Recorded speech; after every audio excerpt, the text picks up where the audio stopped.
A paz, meus queridos, a paz, meus amados, que noite gloriosa, querido.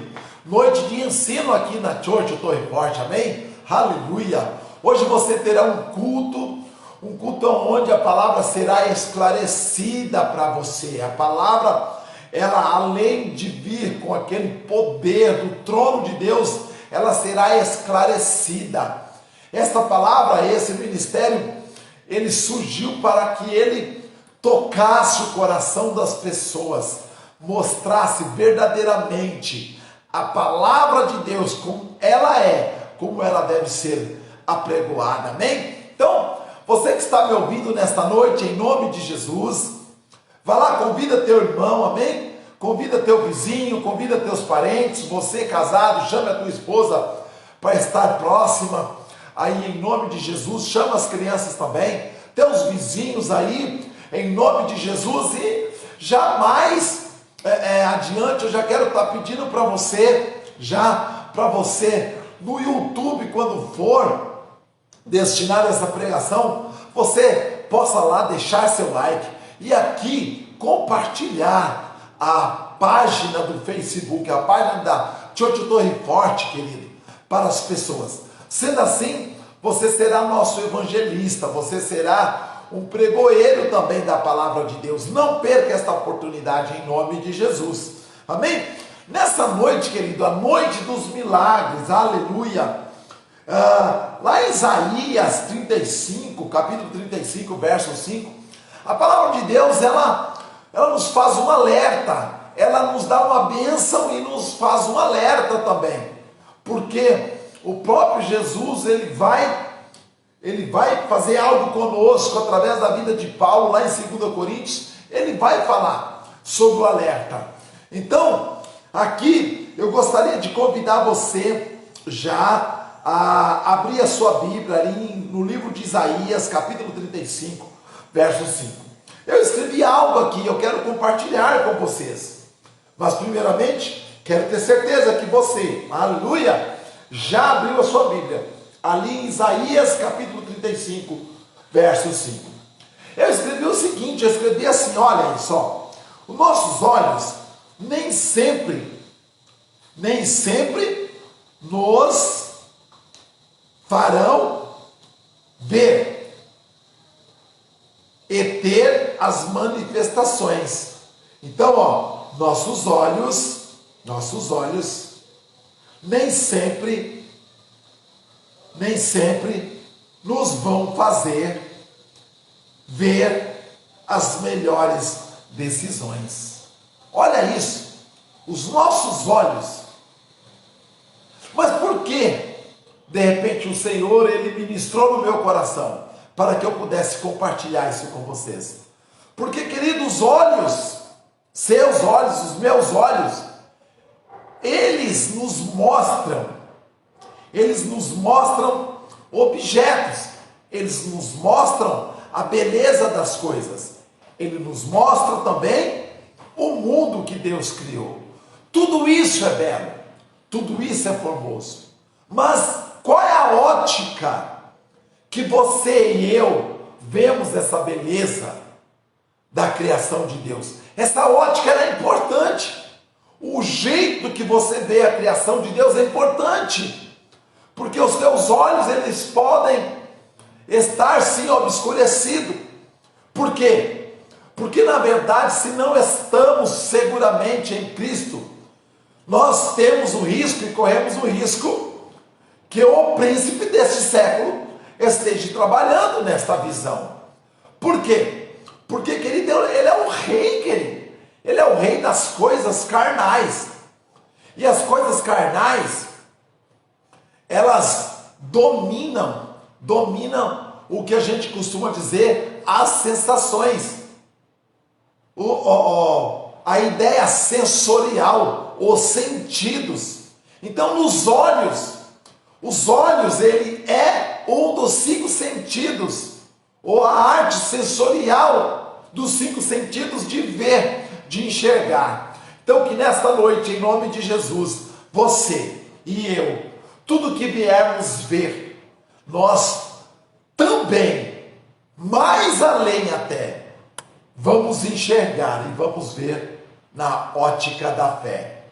Amém? Por quê? Mesmo, eu já falei, mesmo que estamos contemplando a beleza de Deus, estamos contemplando a criação de Deus, estamos contemplando o que Deus criou, corremos o risco de ser enganados. Então, a Bíblia ela fala, a Bíblia ela relata o nosso Pai, o nosso Deus, Ele aprove, Ele ama aqueles que vê as coisas da ótica da fé, não da ótica da visão natural. Olha aí que coisa, amém? Então, olha essa palavra então agora, depois dessa entrada, Isaías 35, verso 5, olha aí só. Então, os olhos dos cegos se abrirão, e os ouvidos dos surdos se destaparão.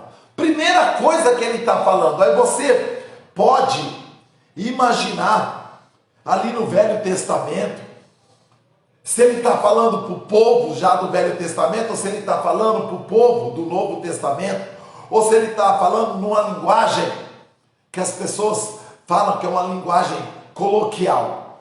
Mas, querido, Deus, Ele fala de multiforme graça. Ele fala ao teu espírito aquilo que você precisa, aquilo que você precisa aprender, aquilo que você precisa crer. Amém? Então, nossos olhos então estão fechados, nossos ouvidos estão também tapados. Seria isso? No Velho Testamento, os olhos daquele povo estariam fechados, os ouvidos daquele povo estariam tapados, porque Isaías traz uma pregação, Isaías traz uma profecia. Isso, então os olhos dos cegos se abrirão e os ouvidos do surdo se destaparão. Queridos, que situação! Quando vem Jesus, Jesus restaura o surdo mudo, Jesus restaura os cegos, né? Mas qual era o propósito desta palavra? O propósito, querido, é que nós venhamos sempre ver pela fé. É impossível, não há de maneira alguma que nós venhamos agradar a Deus se nós não enxergarmos as coisas, as criações de Deus através da fé. Por que através da fé, pastor? Porque olha, a Bíblia é um livro totalmente de fé. A Bíblia é assim: você crê, você está dentro. Você crê, você está junto. Você é amado, você é acolhido. Você crê, você agrada a Deus. Sem fé é impossível. Então a Bíblia lemos sempre através da fé. A Bíblia não tem nada que seja acrescido e nem tirado. Tudo é através da fé. Então, amém? Lá no livro de 2 Coríntios 2, verso 4, ele continua ensinando a respeito dos nossos olhos, das maneiras em que nós devemos enxergar. Então ele diz assim, ó, lá no livro de 2 Coríntios, aleluia, ó, nos quais o Deus deste século, então, presente agora, cegou o entendimento dos incrédulos. Olha isso, ó. Não está falando de uma pessoa que vê pela fé. Uma pessoa que vê pela fé é isso. Já falei, ela é incluída, ela é abençoada. Ela não perde tempo. Ela contempla. Que maravilha as coisas de Deus. Que maravilha o que Deus trouxe para que nós pudéssemos usufruir. Mas ela enxerga além. Ela enxerga sempre além. Ela vê através da fé. Por que, pastor? Deve-se ver sempre através da fé. Porque a fé já está A Bíblia, ela deixa claro para você e para mim, é culto de ensino. Se você quer ter resultados, sim, se você quer estar na presença, face a face com o teu Deus, entenda, é pela fé. Amém? Tem que ser pela fé. É impossível as coisas funcionarem sem que não haja fé na vida das pessoas e na vida do cristão. Então, a nós quais o Deus deste século cegou, é presente, está cego. Ninguém está com a visão perfeita, está cego. O entendimento dos incrédulos. Olha aí só, além de estar cego, quando a pessoa, aleluia, ela tem uma estratégia que Deus não está, as coisas aparentemente funcionam, aparentemente estão perfeitas, mas, querido, é o inimigo cegando o entendimento. E aonde que o homem prepara suas estratégias? Aqui no pensamento.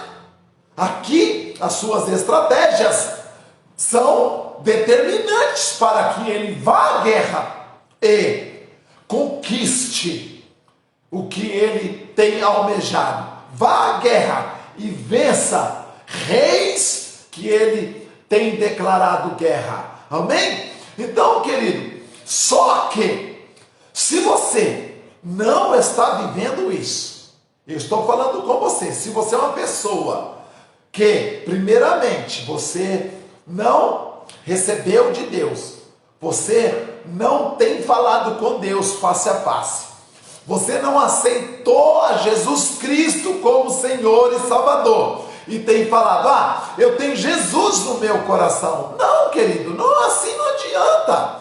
Assim é mais um protótipo desse aqui, ó, que foi o seu entendimento, aquilo que você acha que você está falando, possui verdade, mas essa verdade só serve para você. Não, Jesus não está no coração de ninguém, pelo contrário, o Jesus está à direita de Deus Pai, ele é o sumo sacerdote, ele morreu na cruz, ele foi ressuscitado, e está à destra de Deus Pai, querido, e todo o poder foi dado a ele. Mas quando somos, se você, eu quero te convidar depois a você nos procurar aí, se você foi uma pessoa que saiu para passear, você cristão, foi batizado, saiu para passear, você está desviado, há um convite para você. E você que é cristão, receba esta revelação de Deus.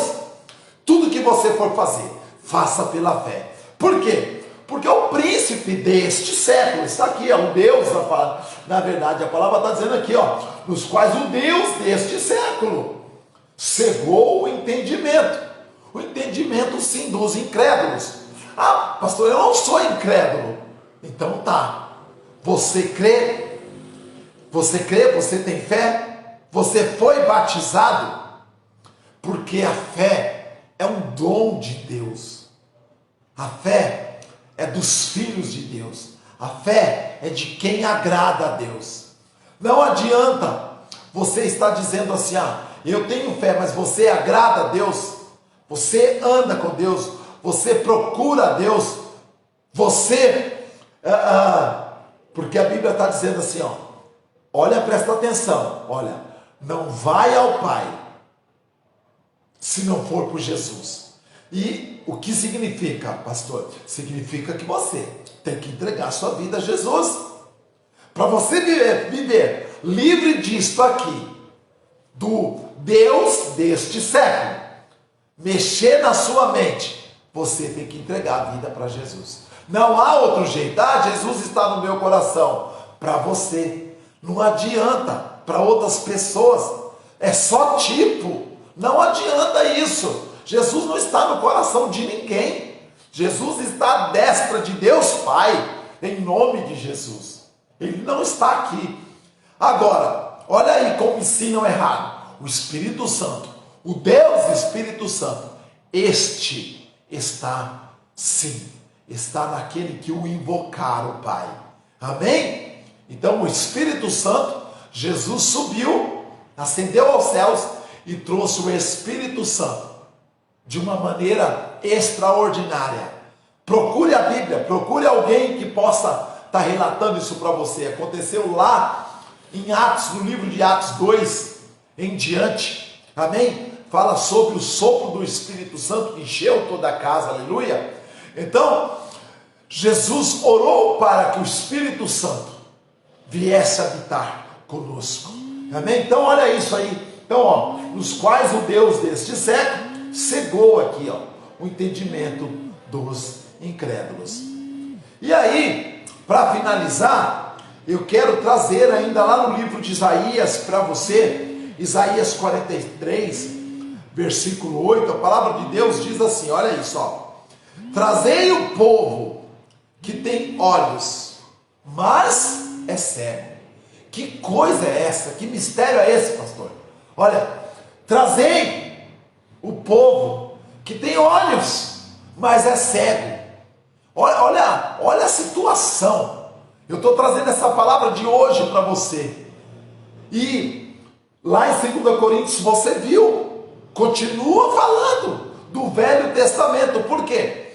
O Velho Testamento, Adão, querido, entregou toda a bênção, entregou os filhos para a sorte, entregou para a serpente. Então Satanás, sabiamente ali, ele começa a governar. Então a pessoa que não é batizada, a pessoa que não é de Jesus, infelizmente, querido, está sempre organizada, reinada através da serpente. Todos, porque Jesus veio para nos salvar. E aí, se você não aceita Jesus, então você aceita o trabalho da serpente que deu o fruto para Eva e a esta deu para o teu esposo. E ali o pecado da desobediência toma conta de toda a atmosfera até os dias atuais. Por isso que lá em 2 Coríntios está dizendo, olha, quem reina é Jesus, amém? Mas ele reina em mim, ele reina na minha casa, mas ele reina na tua casa? Ah, pastor, oh, aleluia, ele reina na minha casa, estou chorando, querida, de verdade. Você tem que confessar, confesse para as coisas melhorarem, confesse para as coisas ter um desfecho melhor. Confesse a Jesus, que é o lado vitorioso, amém? Então aí, Isaías 43, verso 8, trazei o povo que tem olhos, mas é cego. Por quê? Porque Jesus, querido, Jesus é que veio para destapar, olha isso, então os olhos dos cegos se abrirão, e os ouvidos dos surdos se destaparão. Então traz esse povo, aleluia. Então, fechando aqui no livro de Gênesis, Gênesis 3, verso 5. Porque Deus sabe que no dia em que comerdes desse fruto, os vossos olhos se abrirão, e sereis como Deus, conhecendo do bem e do mal. O que aconteceu? Então, conhecendo do bem e do mal. E Jesus é o bem. Jesus é o bem. Mas também existe, desde o Éden, esse confrontamento. O bem sempre vencerá o mal. O bem morreu na cruz, ressuscitou, está à destra de Deus, é a vida. Escolha ela, para que seus olhos sejam abertos, para que o Deus deste século, que tem cegado as estratégias, o entendimento, o falar, a organização das nações, não venha te confundir também. Aceite a Jesus como Senhor e Salvador. Só Ele poderá trazer entendimento a você, a sua casa, a teus filhos e ao teu ministério, em nome de Jesus. Eu te abençoo nesta noite, em nome do Pai, do Filho e do Espírito Santo de Deus. Fique com essa palavra, querido. Então, aleluia. Então os olhos dos cegos se abrirão e os ouvidos do surdo se destaparão. O povo tem olhos, mas, olha que foi falado, você viu? O povo tem olhos, mas não vê. É cego. Você é um desses? Tem olhos e acha que está enxergando? Tudo que nós devemos enxergar através da fé. E a fé é ter fé no Filho de Deus. Deus abençoe a tua noite em nome de Jesus. Amém?